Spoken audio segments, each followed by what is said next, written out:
Welcome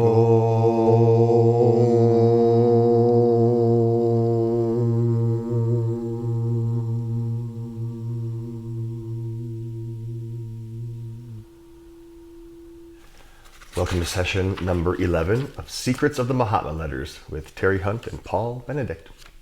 Let's get started. Let's get started. We left off in session 10, partway through letter number 15, which was received sometime before February 20th, 1881. In this letter, K.H. was discussing with Sinnett some of the possibilities of how they would be able to communicate directly with each other and not have to go through HPB. Because it was taxing her system a little bit too much? Both. That, and secondly, Sinnett and Hume didn't like having to go through them. Right. So it worked for everyone, including HPB. She was exhausted. And it was really taking a toll on her health.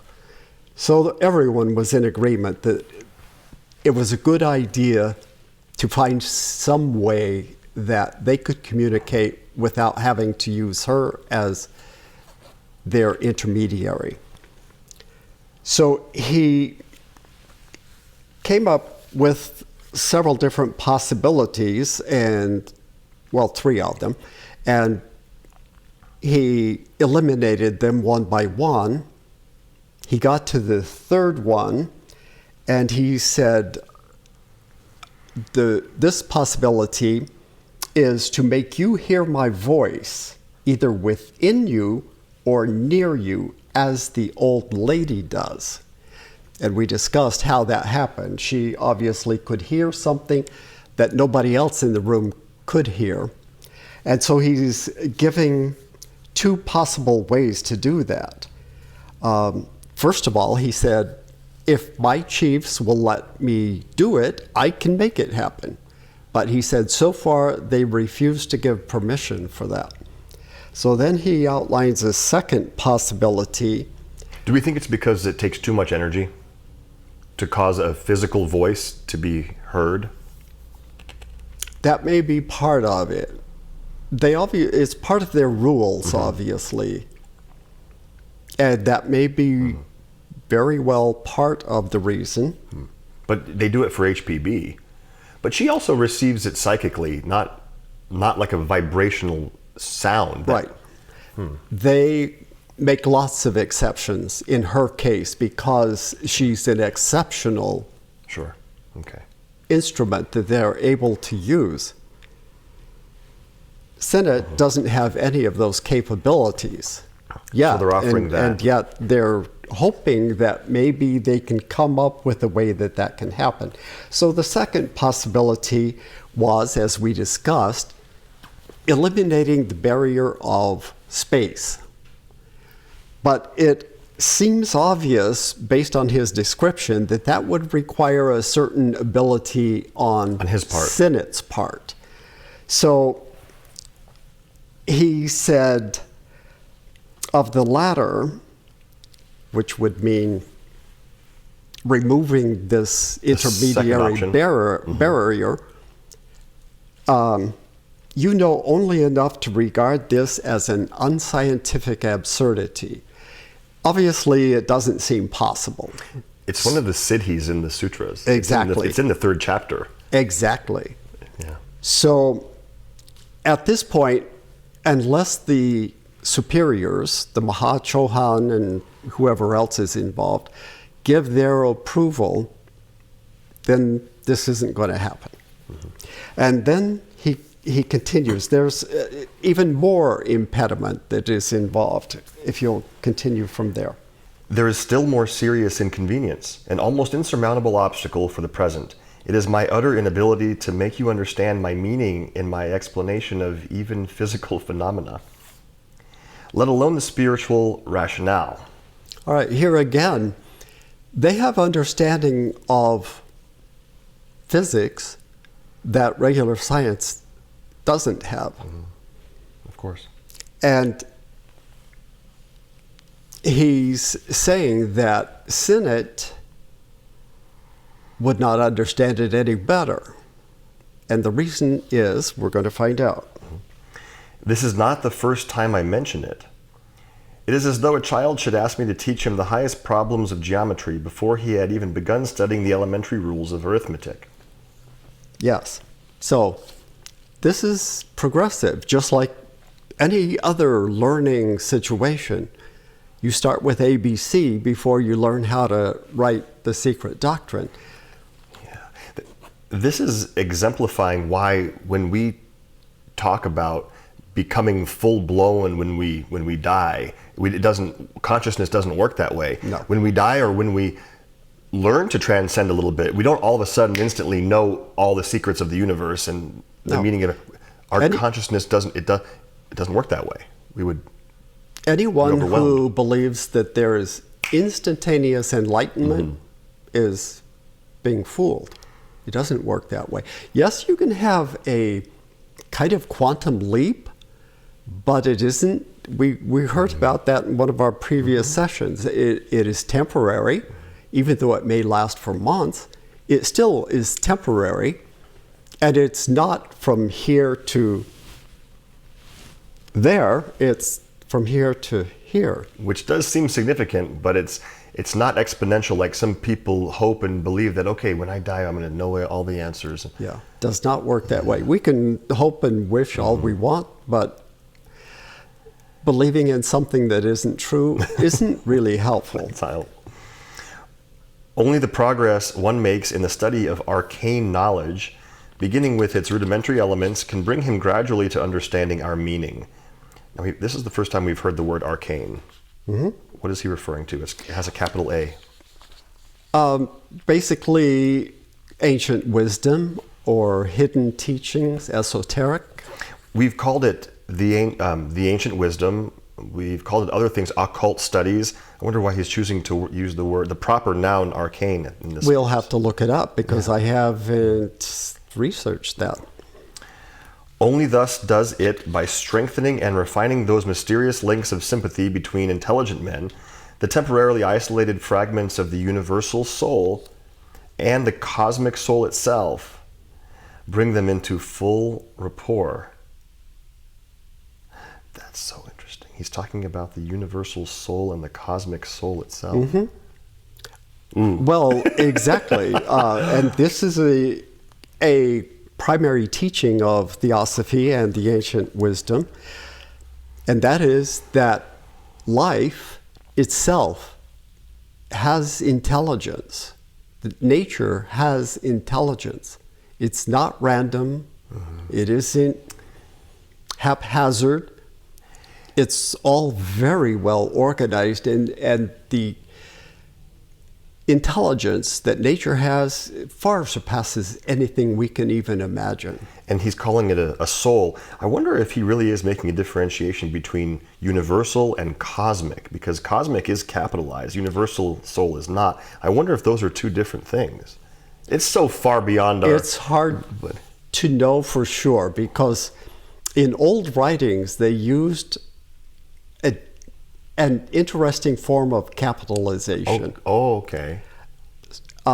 Sort of like in German, how nouns can be capitalized sometimes, even if it's not someone's name or something.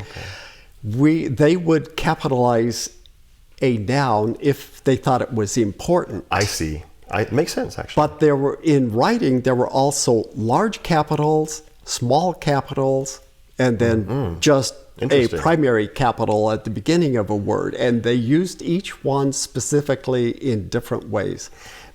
Not to derail us too much, but this is extremely interesting. And if I could, in yoga philosophy, which we also study quite a bit to our viewers, the cosmic soul could be also referred to as Ishvara, which is, right from the Yoga Sutras, God, but a non-personified God. Exactly.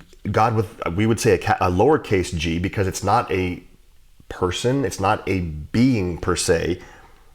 I like how he's saying it's a cosmic soul, and you just said it's an intelligence in the universe.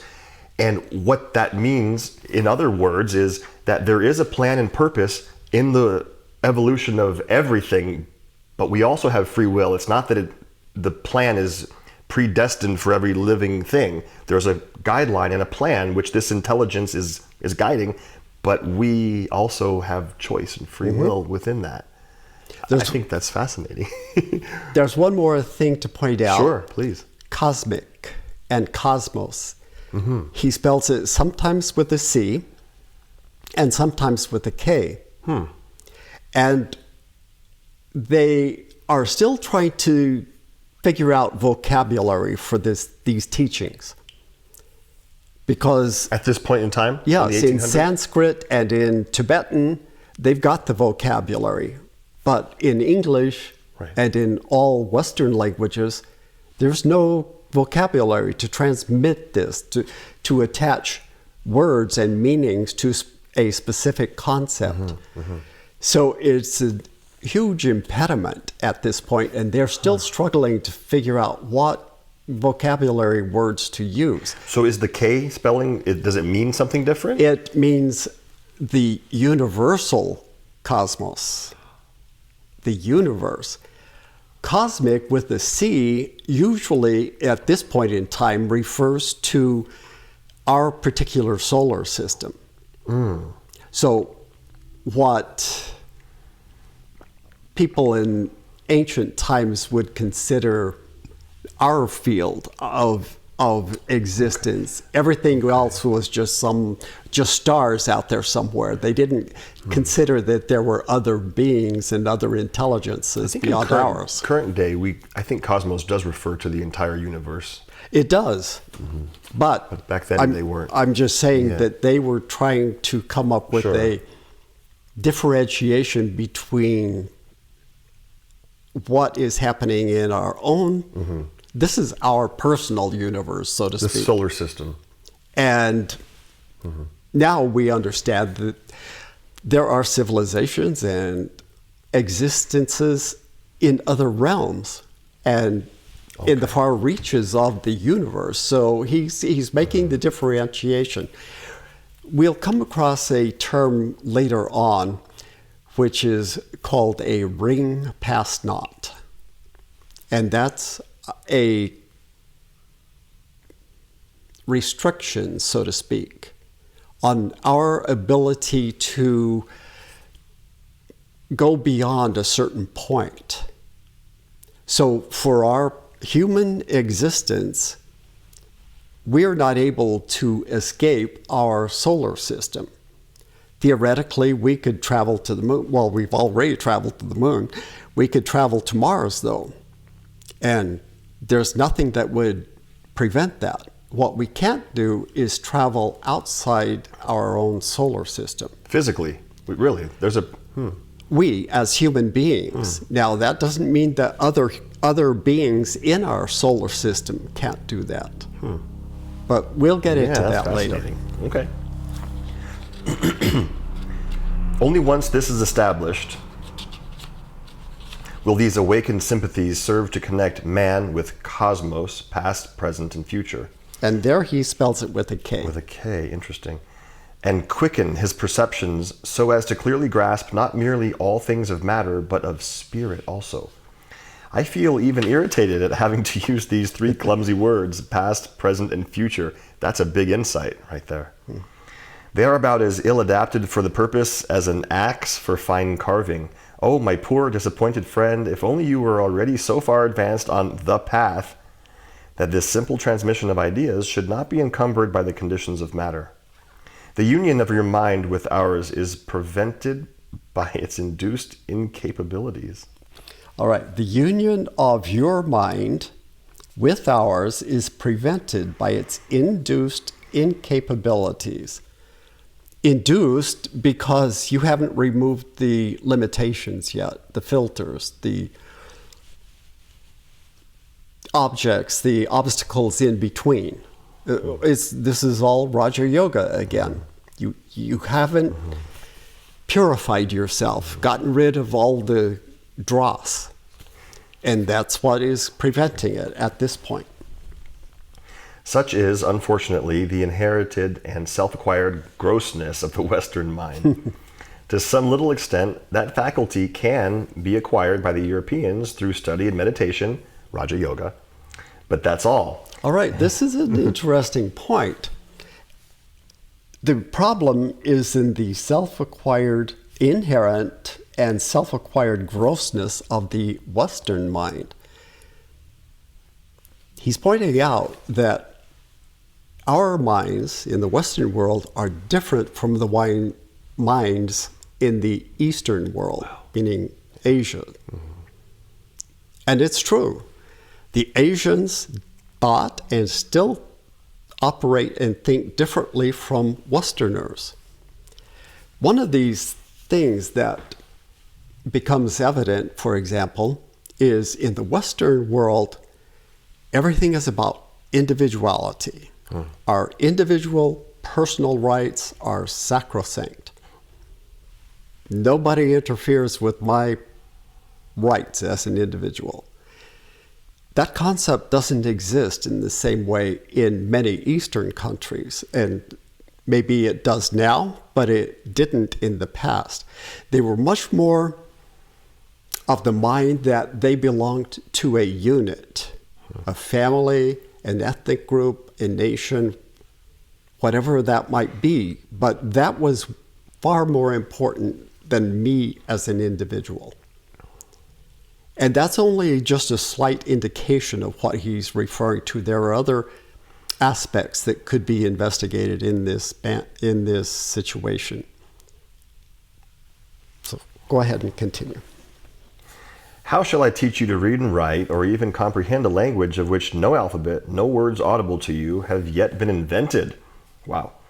How could the phenomena of our modern electrical science be explained to, for example, a Greek philosopher of the days of Ptolemy, about 100 AD, where he suddenly recalled to life with such an unbridged hiatus in discovery as would exist between his and our age? Yeah, so he's talking about someone from 2,000 years ago. If that individual were reincarnated today and you're trying to bring him up to speed, it would be very difficult. They would have nothing with which to compare. And so it would take a long time. This is, again, one of the major reasons why when we reincarnate, there's a very long recapitulation period.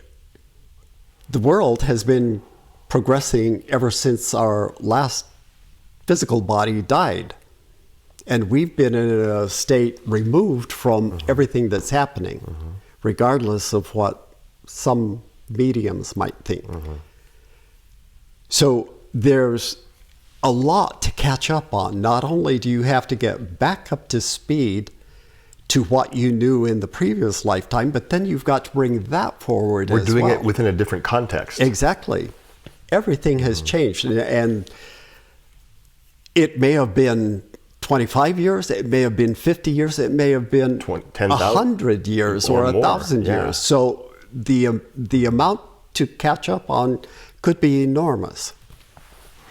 When he says electrical science, is he speaking of physical? Electricity. Really? He's talking about all of the advances in science that had been made in 2,000 years. Would not the very technical terms be to him, if you brought Ptolemy back, an unintelligible jargon, an abracadabra of meaningless sounds, and the very instruments and apparatuses used, but miraculous monstrosities?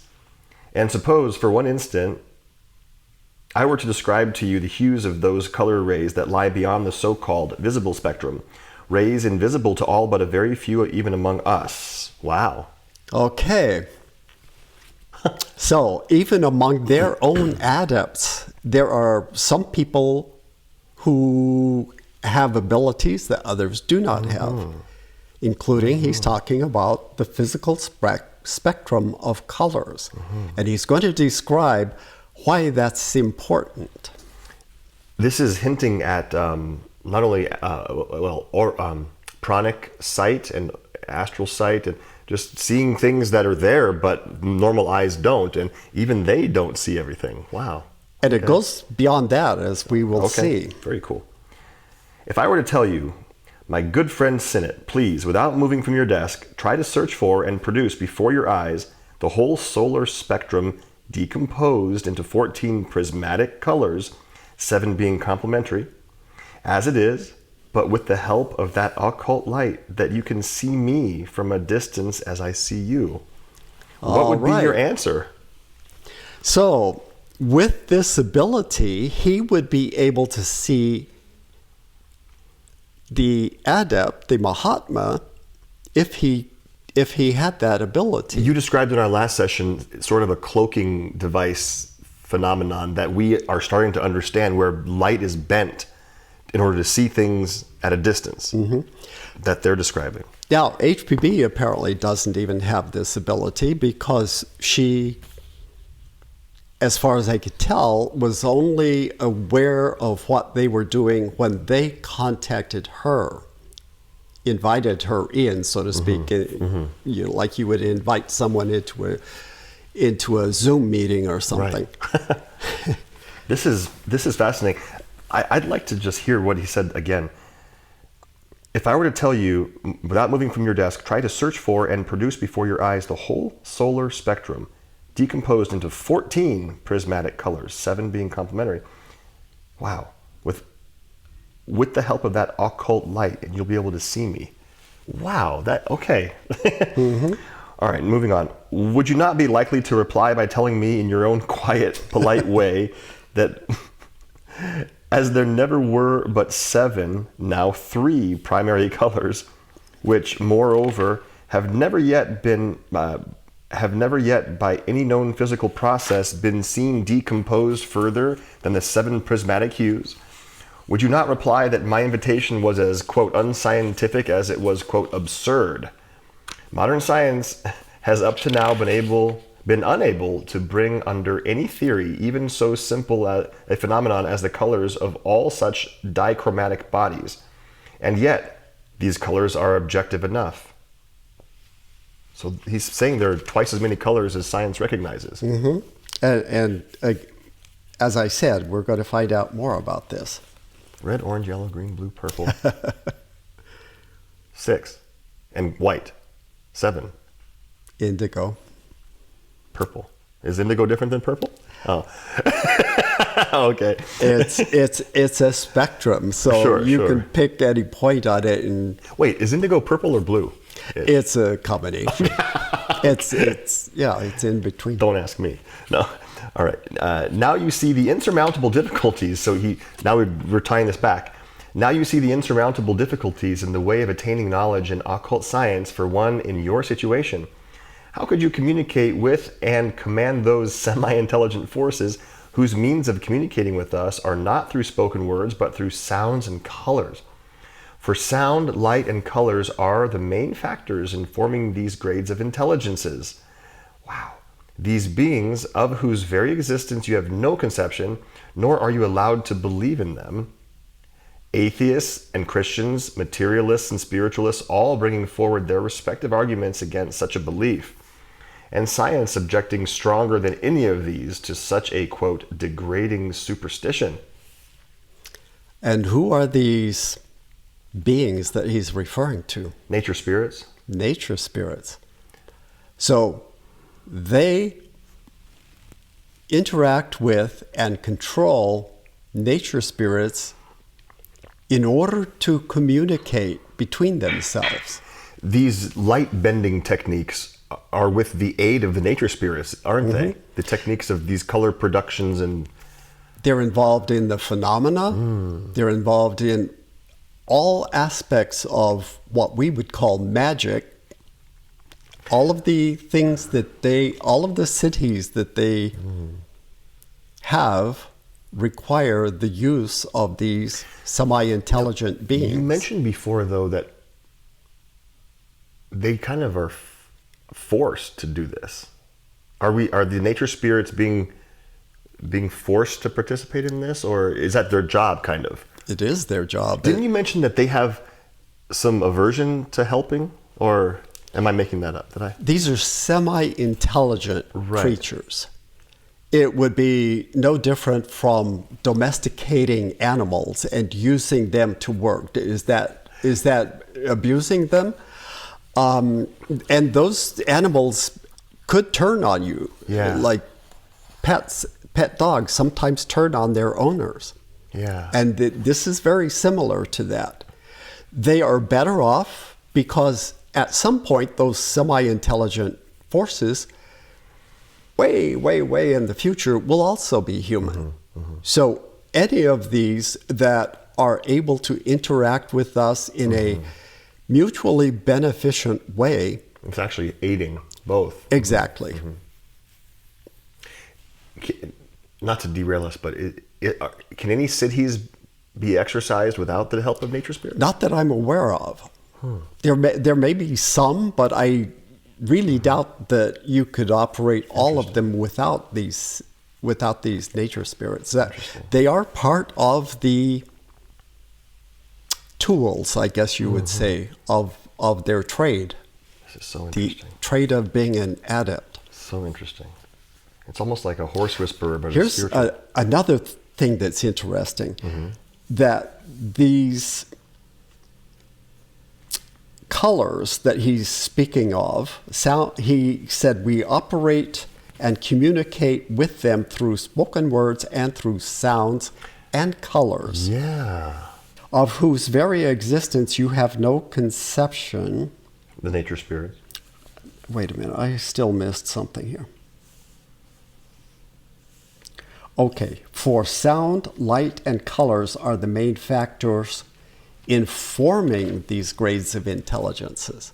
They're actually created with those very methods. Sound, light, and colors. My goodness. Remember you may not know, in the Bible, it says, in the beginning was the Word, and the Word was with God, and the Word was God. I know. And Yeah. that means that sound Vibration. is a creational force. Yes, and that is said to be the syllable Om. Exactly. The initial.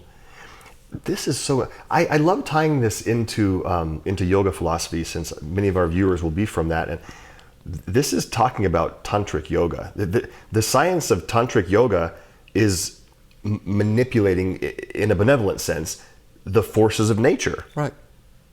Kriya Shakti. That's exactly what this is describing. It's the practice of tantra, of energy work, moving energy, creating connections through energy, healing, communication. This is the work of an adept. It is. They are creators. Wow. And we are in training to do the same thing. Thus, for this reason, are believers in us pronounced impostors and fools, and the science which leads to the highest goal of the highest knowledge, to the real tasting of the tree of life and wisdom, is written off as a wild flight of imagination. Most earnestly do I ask you not to see in the above a mere venting of personal feeling. My time is precious, and I have none to lose. Still less ought you to see in this an effort to dissuade you from the noble work you have just begun. Nothing of the kind, for what I now say may be useful for as much as it can, and no more. I warn you that the task you are so bravely undertaking is the most ungrateful, perhaps, of all tasks.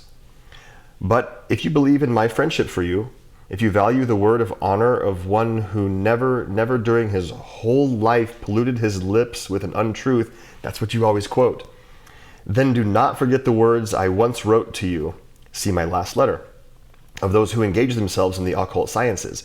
He who does it must either reach the goal or perish.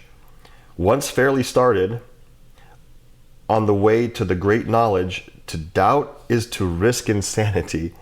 To come to a dead stop is to fall. To recede is to tumble backward, headlong into an abyss. Fear not if you are sincere, and that you are right now. Are you as sure of yourself as to future? There's a lot there. Big stuff going on there. Yeah. Wow. All right, let's unpack it. Let's unpack this stuff. The quote comes from Eliphas Levi. Eliphas Levi wrote that quote? Yes. Okay. For many years, people who were studying the Mahatma letters could not find where that came from. I found it, and I'm not quite sure how. It's in a book that's written in French called Dogmes et Rituels de la Haute Magie by Eliphas Levi, and somehow I ended up with the 2-volume copy of it. And I was perusing it one day, and I came across this written in French, these exact words. And I said, that's it. I know I've heard that before. And so I contacted Joy Mills and told her, and she was thrilled because she said, I have looked and looked for the source for that.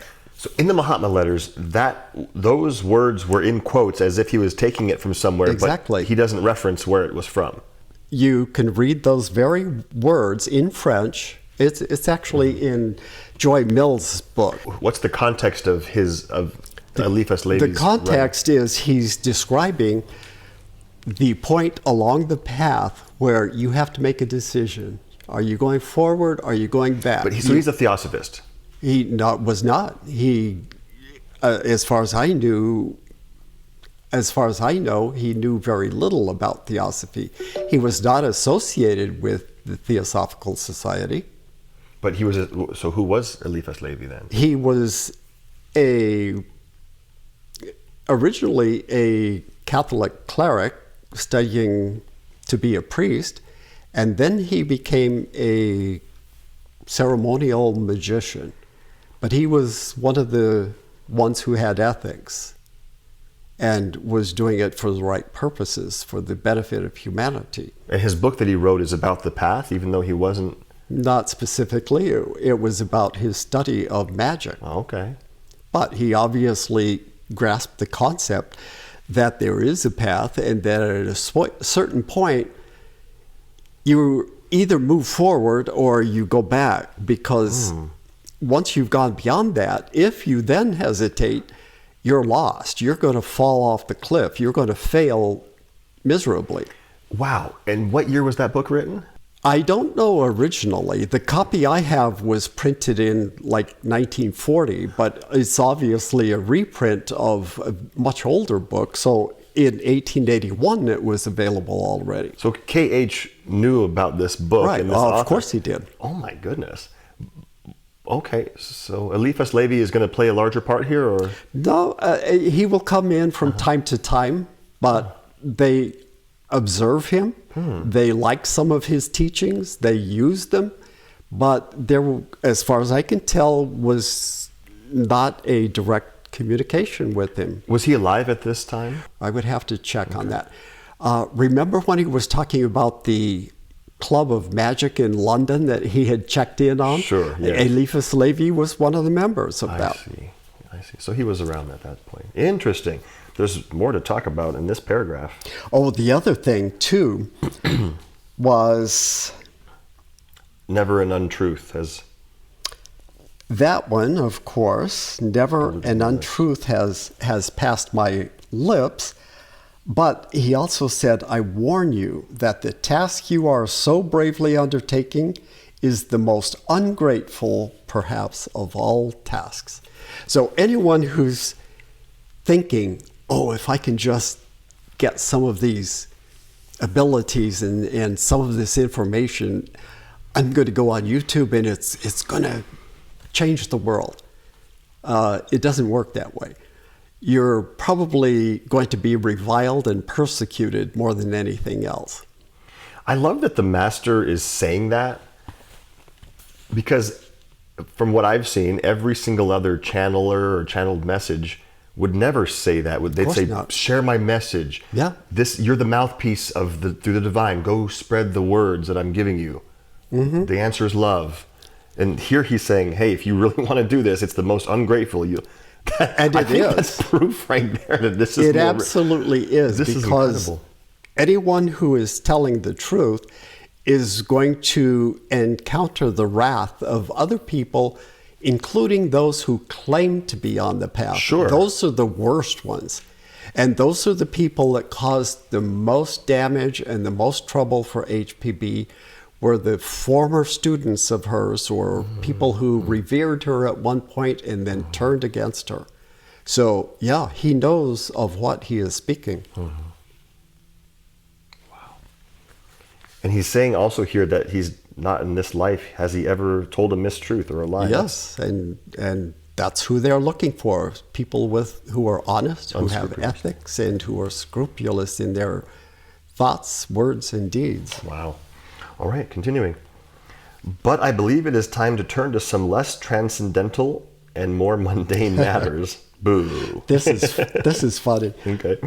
Your experience, your training, your intellect, your knowledge of the exterior world all combine to aid you in the accomplishment of the task you have undertaken. For they place you on an infinitely higher level than myself as regards the consideration of writing a book after your society's own heart.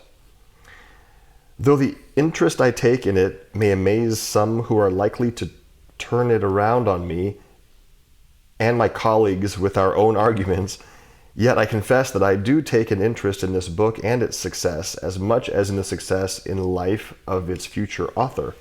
All right, this isn't what I thought he was going to refer to. He's referring, of course, to the book that Sinnott is planning to write very soon after this, during his voyage to London.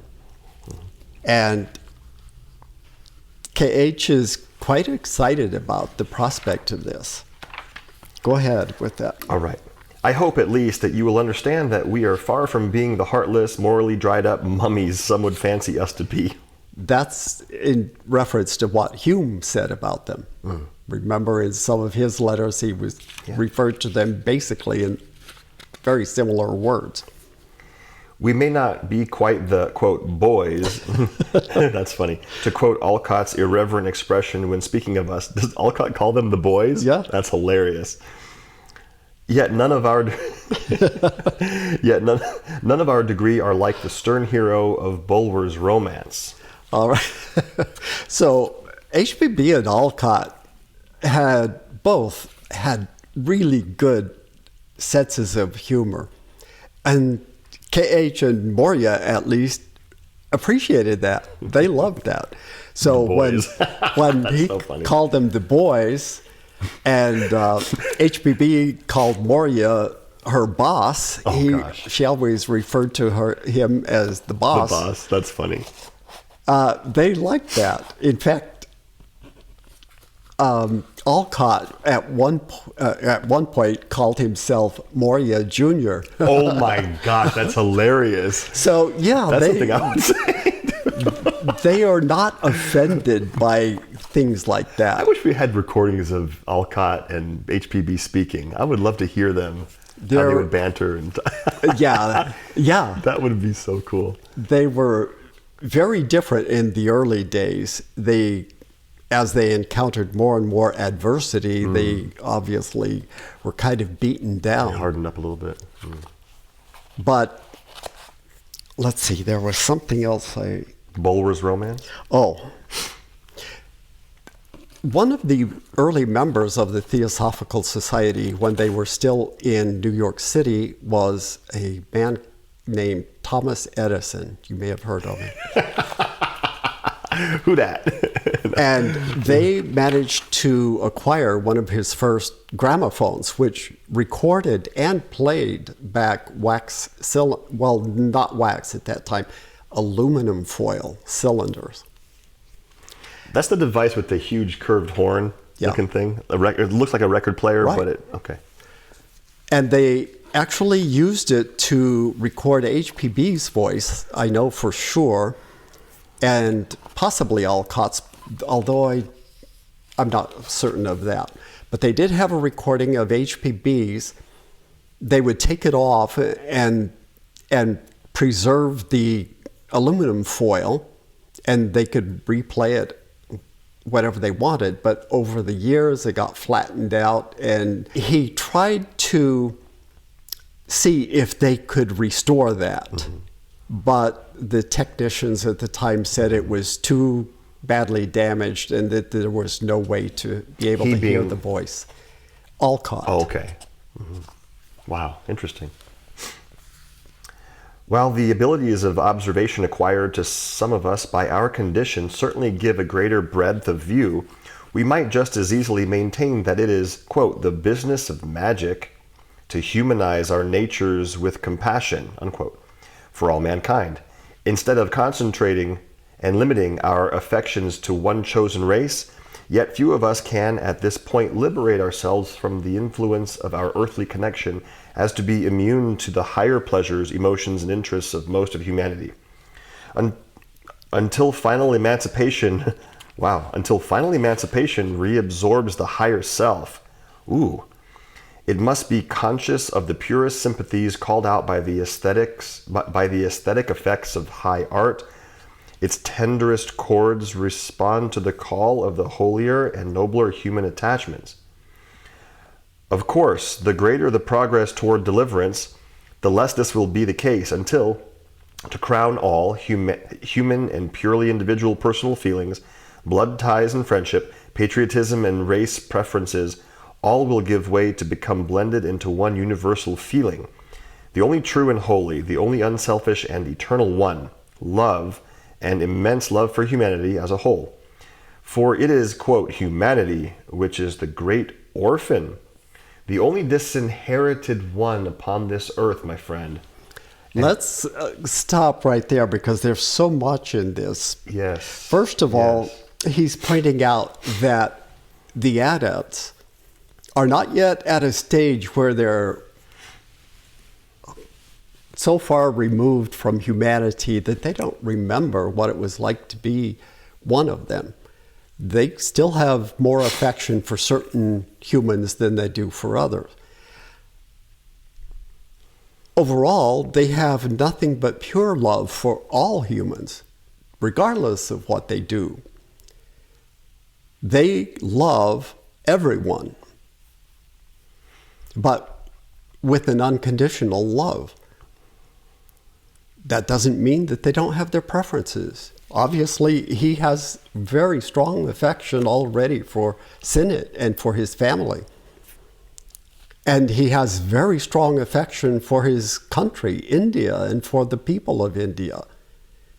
He says that we haven't lost that. Mm-hmm. We still appreciate art. We still appreciate fine music and the higher nature of humanity and what humans have created. But he said, at some point, that begins to recede, and we are so far removed from that. But on the other hand, we are becoming more one with all higher selves, and the lower selves tend to fade into the background. He's hinting at the grand cycle of life, of the soul, until final emancipation reabsorbs the higher self. Yeah. Wow. So when we talk about higher self, it kind of corresponds to what Christians would call the soul. But he's talking about And Atma. so he's saying here that higher self, that soul, is not eternal. Mm-hmm. It too will disappear because it's a form. It's something that was created. And so anything that was created at some point will disappear. Disappear. That seems... It seems harsh, doesn't it? A little bit it does. I like how he says reabsorbs, though. Well, because it doesn't go away. Reabsorb. Yeah, exactly. The dewdrop into the shining sea. Exactly. That's exactly what it's talking about. So we took a spark of divinity and infused it into something, but that something was something created. It was a vehicle.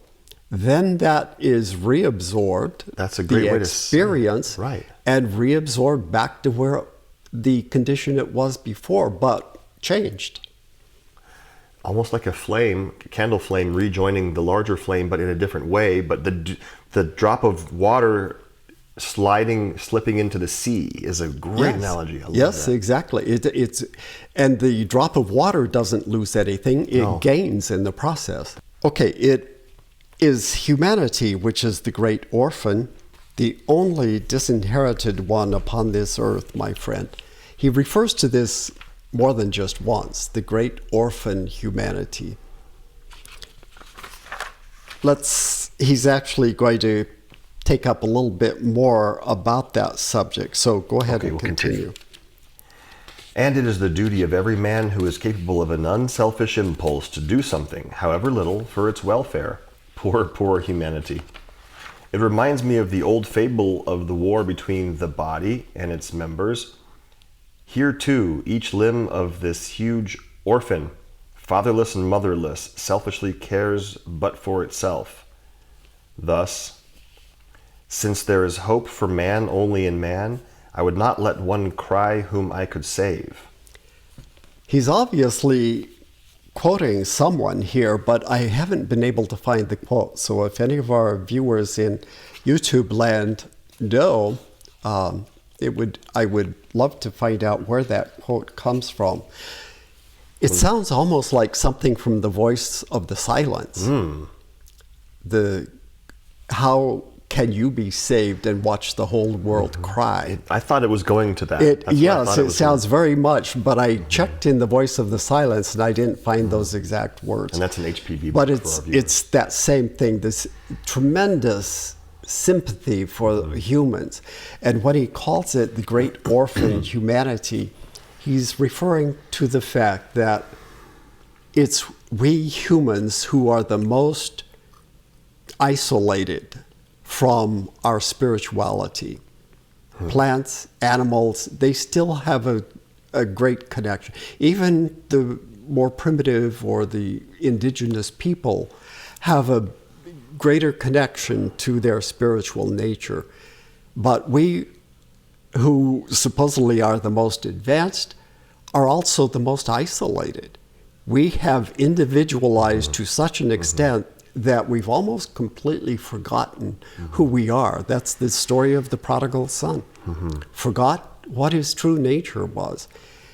And now we're latching on to that tiny little spark of memory that we've got and making that bloom again, following the path back to where we came from. For more on this, read the first chapter in our book called The Prodigal Son. Yes. Shameless plug for our Ancient Wisdom for a New Age, a practical guide for spiritual growth by Terry Hunt and Paul. To our viewers, though, let's make no mistake that is supposed to happen, though. That forgetting, yes, that disconnection. It's part of the process. It has to happen. So it's not an unfortunate phenomenon that we have become disconnected. That's how life works. That's how learning occurs. Let's point out too, getting rid of desires, getting rid of emotions, we talk about that. Yes. But we also have talked about the fact that those are the path. That is the stage that we have passed through and are still passing through. Without that, we make no progress. In our study of the sutras, we talk about, to quote I.K. Taimni, the ruthless stripping away of the ego. But the ego was important. We wouldn't learn anything or grow on earth if we didn't have the ego. So it's necessary up until a point when it. And most of us are still in that period. Right. This, for many people, is in the far distant future. We can shorten that period of time, so it is helpful to look forward and see what the future is going to be like, even if we ourselves are not ready. We need to know what to model, how to act in order to achieve success on the path. Right. That's why we look toward the masters to say, what are we going to be like in the future? I tell you, this letter 15 is very long, huh? We're only halfway done with letter 15, I think. Let's keep going. Okay. I confess that I am not yet exempt from some of the terrestrial attachments. Wow, that's cool that he admits that. I am still attracted towards some men more than others, and philanthropy, as preached by our great patron, the teacher of nirvana and the law, he's referring to the Buddha here, has never killed in me individual preferences of friendship, love for my next of kin, or the ardent feeling of patriotism for the country in which I was last materially individualized. In the country that I was last materially individualized. Born? And in this connection, I may someday offer a bit of advice to my friend, Mr. Sinnott, to whisper into the ear of the editor of the Pioneer. He's making a very subtle reference to something that I think Sinnott has thought of before, which is reincarnation. Okay. Who was I in a previous life? And I think this is a very subtle reference to that. Okay. Meanwhile, may I ask the former to inform Dr. Wilde, the president of the British TS, of the few truths concerning us as shown above. Now, Dr. Wilde, as he says, was the president of the Theosophical Society in London, but he had some rather weird ideas. Okay. So he's saying, while you're in London, would you please converse with Dr. Wilde and explain some of these things more clearly to him so that he understands who we are. Mm-hmm. Okay.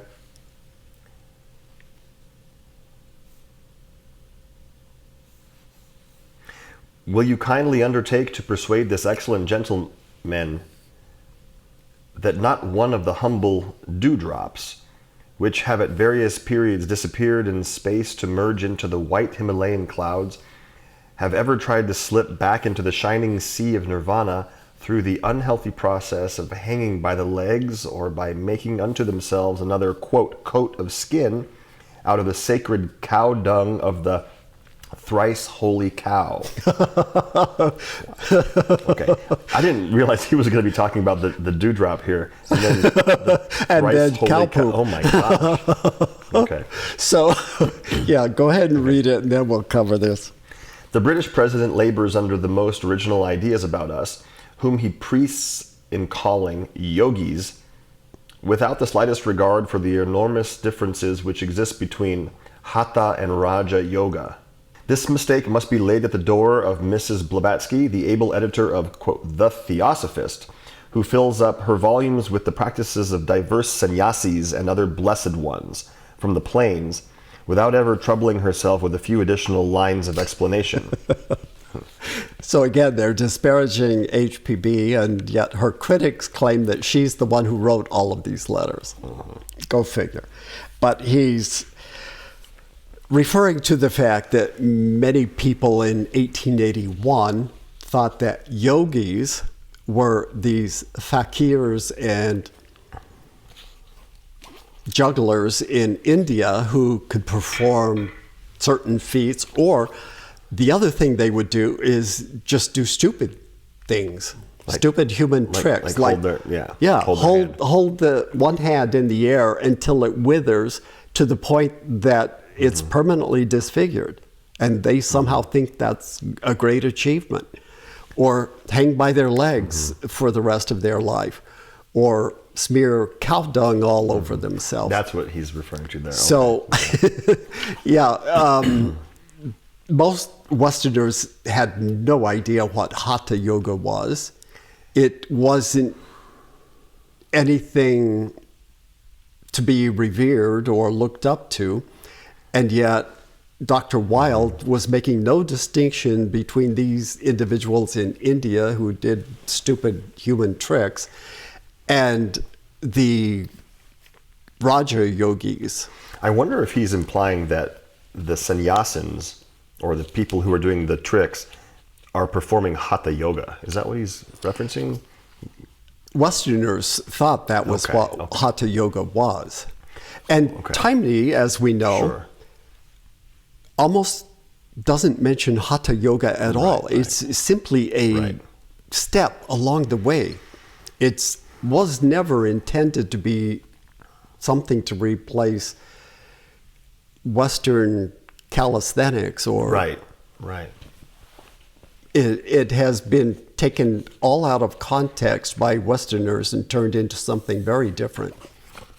I will say one thing about that. The ability to generate prana to be used for siddhis is generated by breathing and some movements perhaps, Yes. and engagement of muscles in the body, and with focus, with the Raja Yoga techniques combined. So there are some physical things that I know these siddhis do require, but it's mostly controlling the mind through Yes, mental exactly. efforts.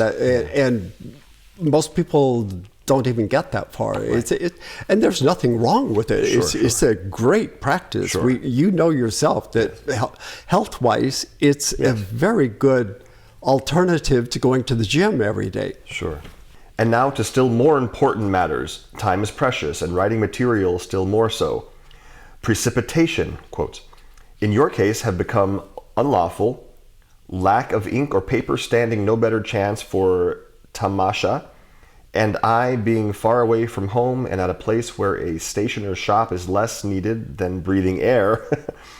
Our correspondence threatens to break us very abruptly unless I manage my stock on hand judiciously. He's referring here to the fact that paper isn't easy to come by in Tibet. Tamasha is a particular performance art that the people would engage in, and it had a certain. It was basically like a soap opera. So he uses the term tamasha to mean phenomena, a production.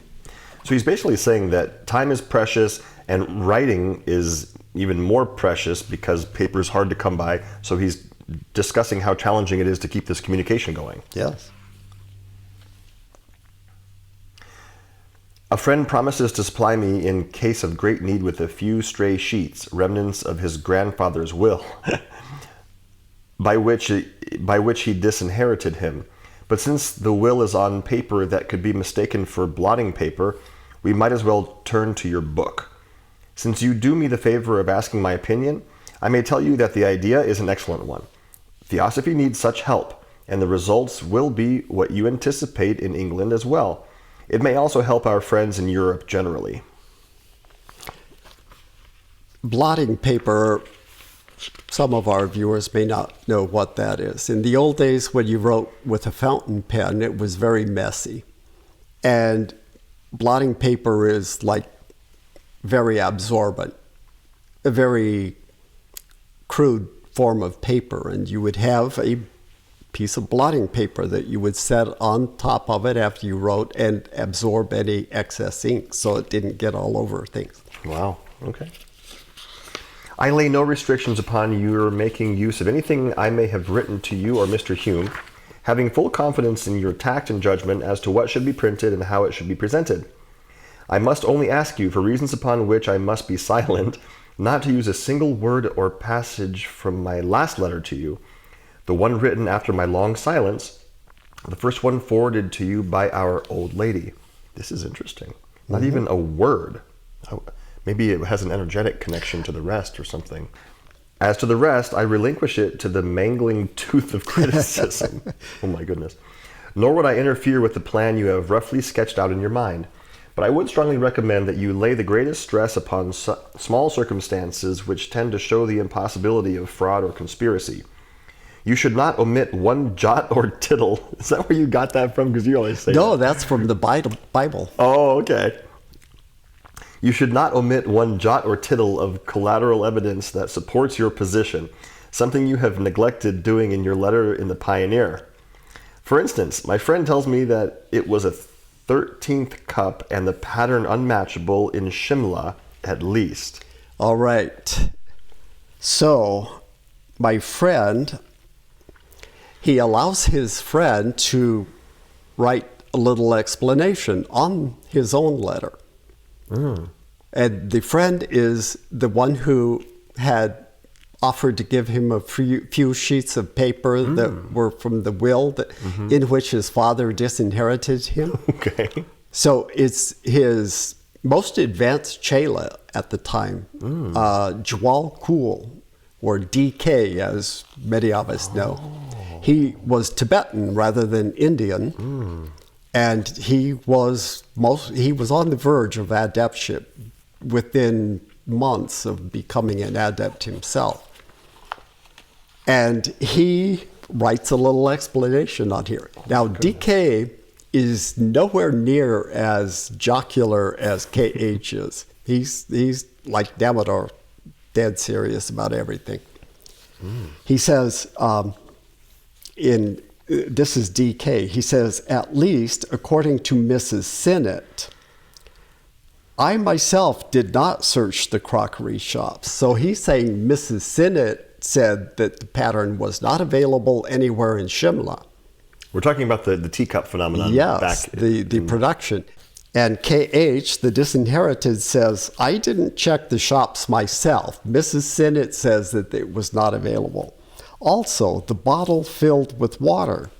Now, this is a different phenomenon on a different day at a different picnic. They went out again to Prospect Hill and did not take enough water with them for the picnic.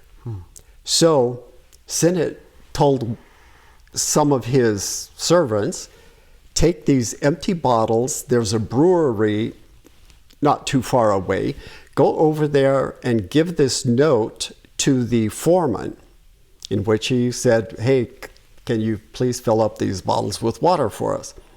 They took the note and the empty bottles to the brewery and came back with empty bottles because the foreman wasn't there that day. And he berated them, saying, well, why didn't you ask the other workers there? They didn't. But so HPB took care of it. Took one of the bottles, hid it in the folds of her skirt for a few minutes, and brought it out, and it was filled with perfectly drinkable, clean water. And so KH, or not KH, but DK says, also the bottle with water, I filled it with my own hand. It was one of the 4 that the servants had in the baskets, and these 4 bottles had but just been brought back empty by these peons from their fruitless search after water when you sent them to the little brewery with the note, hoping to be excused for the interference, and with my most respectful regards to the lady, yours, etc., signed the disinherited. So he filled it with his own hand. So somehow, meaning he caused the phenomenon to occur. Okay. So it wasn't KH and HPB, it was DK and HPB. He was practicing his ability to perform cities. I wonder why she had to hide it. I wonder why she couldn't just hold it right there. Yeah. I do not know. Wow. Okay.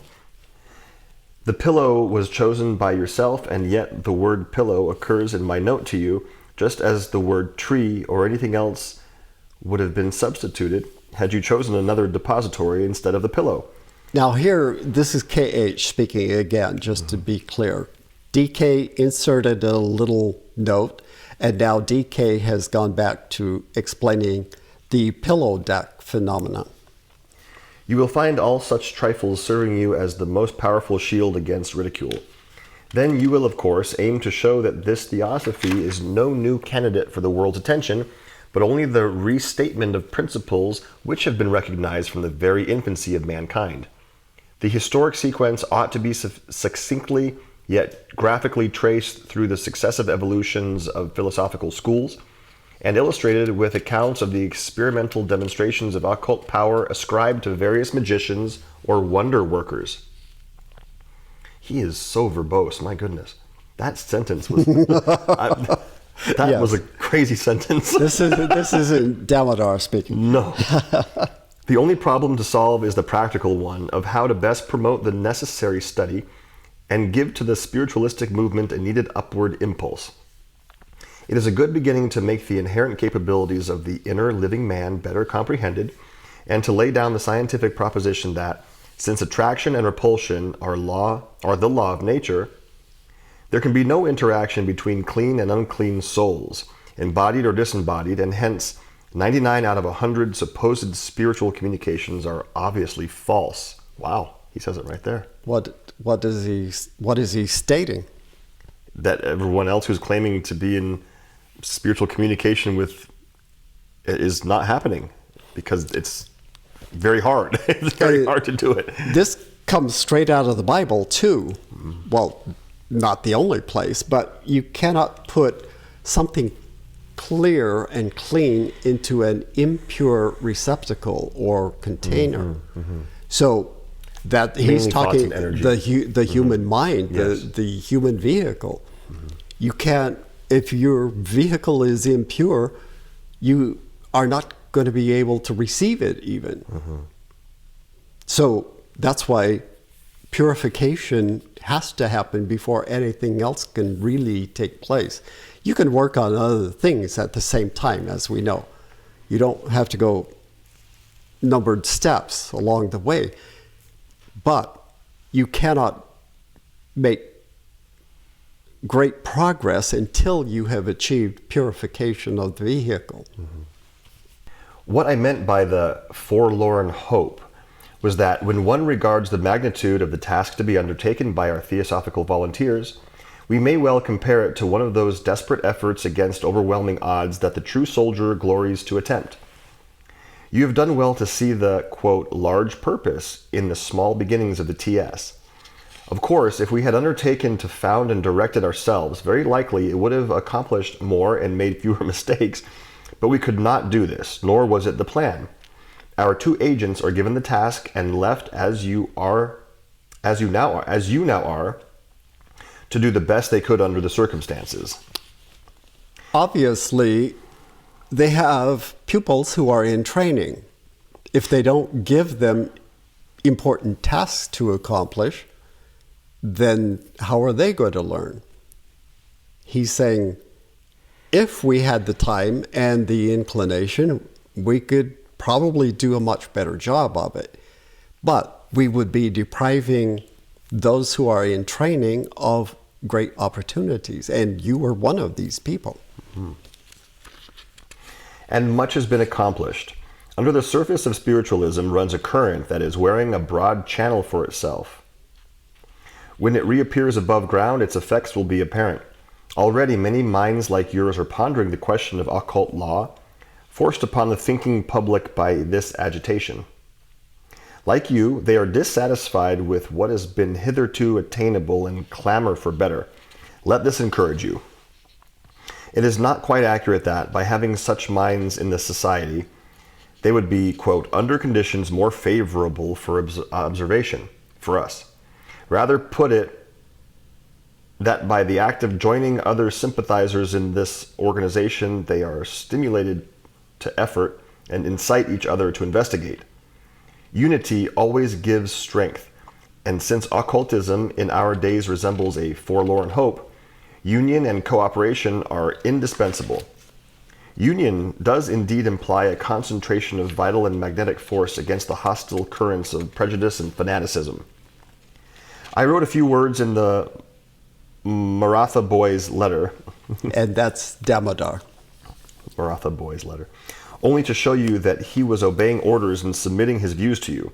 Apart from his exaggerated idea about huge fees, his letter is in a way worth considering, for Damodar is a Hindu and knows the mind of his people at Bombay, though the Bombay Hindus are about as unspiritual a group as can be found in all India. And that's still true today. Wow. In Mumbai, that's Bollywood. That's the equivalent of LA and Hollywood. Okay. But like the devoted, enthusiastic lad he is, he jumped after the misty form of his own ideas even before I could give them the right direction. All quick thinkers are hard to impress. In a flash, they are out and away in full cry before half understanding what one wants to have them think. This is our trouble with both Mrs. Blavatsky and Alcott. So all three of them, he's saying, are quick thinkers. They grasp ideas very quickly, but that can be a problem.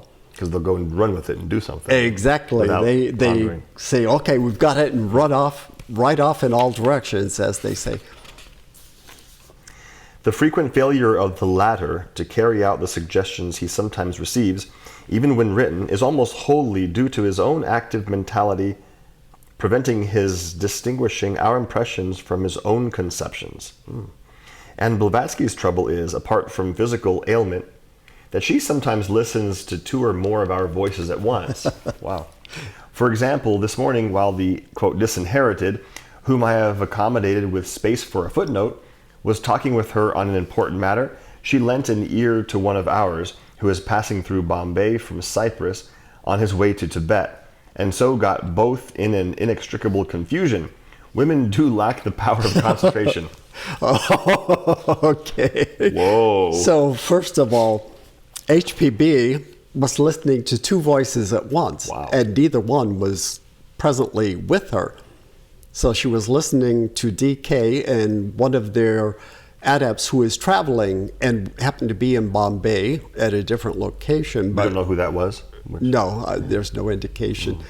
And then he makes the statement, women do lack the power of concentration. Oh my gosh. We'll find that the adepts are not exactly PC.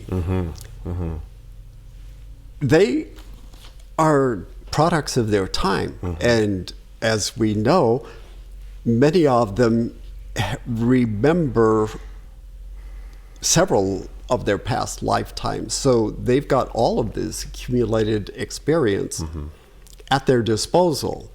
And they do tend to be very conservative in their thinking as far as social systems.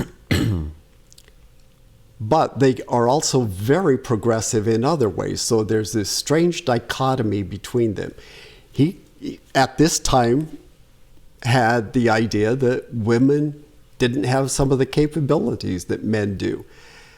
And that just shows us that there are limitations even with adepts. My goodness. I'm sure adepts today would never express anything like that or even think the same thing. Very interesting. And now, my good friend and coworker, an irremediable paperless condition obliges me to close. An irremediable paperless condition. I'm running out of paper. Yeah, exactly. I love that. Let's though. see how many words I can. Yeah, that's cool though.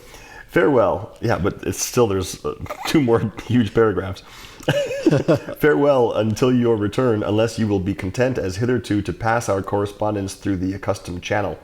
Neither of us would prefer this, but until authority is given to change, it must be so. Were she to die today, and she is really sick, you would not receive more than 2 or at most 3 more letters from me through Damodar or Alcott, or through already established emergent agencies.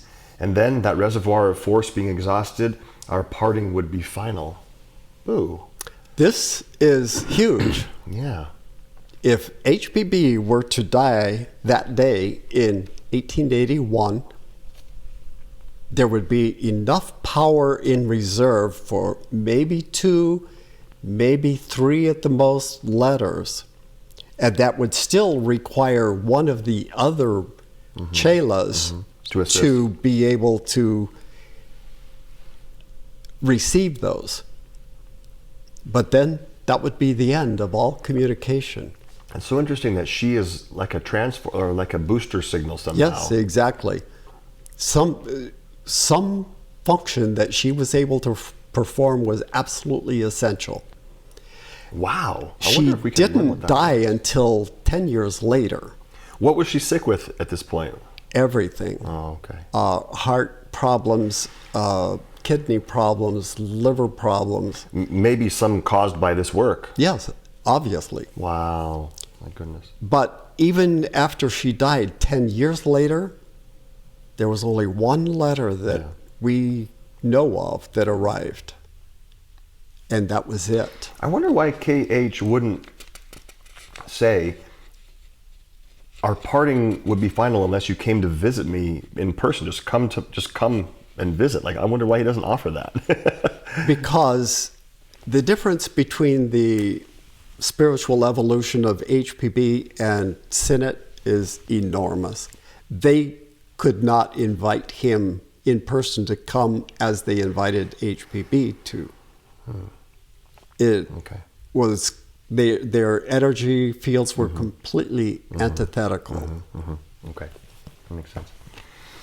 Events might bring us together somewhere in Europe, but whether we meet or not during your trip, be assured that my personal good wishes will attend you.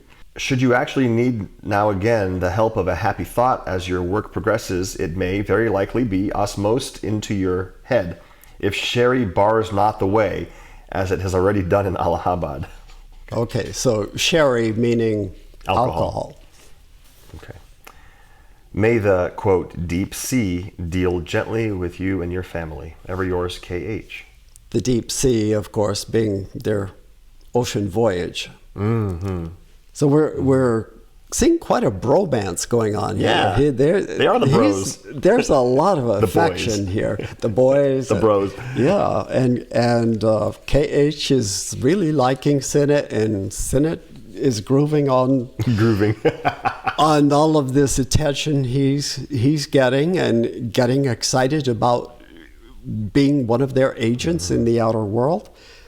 Let's read there was a PS here, and There's a PS. PS, the, quote, friend that Lord Lindsay speaks of in his letter to you is, I'm sorry to say, a true skunk who managed to perfume himself with S. Bouquet in his presence during their palmy days of friendship. so the skunk he's referring to is a medium. And S. Bouquet was actually a brand name of perfume in those days, very well known in England. So he calls him a skunk and said he managed to cover up his stench by fooling Lord Lindsay into thinking he was an upstanding person. And, wow. And S is spelled out ESS, but that also spells the letter S, which could stand for skunk bouquet. So I think it was kind of a play on words too. Oh my goodness. And so avoided being recognized by his natural stench. It is Hume, the medium, a convert to Roman Catholicism, then to Protestantism, and finally to the Greek Church. He is the bitterest and cruelest enemy Alcott and Madame Blavatsky have, though he has never met either of them. For a certain time he succeeded in poisoning the Lord's mind and prejudiced him against them. I do not like saying anything behind a man's back, yet in view of some future events, I feel it my duty to warn you, for this one is an exceptionally bad man. Wow. Hated by the spiritualists and mediums as much as he is despised by those who have learned to know him. Yours is a work which clashes directly with this. Though a poor, sickly cripple, a paralyzed wretch, his mental faculties are as fresh and as alive as ever to mischief. He is no man to stop before a slanderous accusation, however vile and lying. So beware, KH. All right, so a vital note of warning before he leaves on his trip. This guy who Lord Lindsay is so enamored with is not the person he thinks he is, so be careful of him. That's a wrap for That's a video wrap. 11. That was letter 15. Very long. Did you cut out a lot as well? Did you? Oh, yes. What's the This word? has been greatly reduced, yes. Wow. Well, you can save some paper if you wouldn't. Fortunately, we have Amazon at our disposal. We're not in Tibet. No, up in the KH could have mountains. saved his paper, some paper, if he didn't write this. Yeah, exactly. That's true. That's true. All right. Thank you for watching. Thank you for watching. Until next week.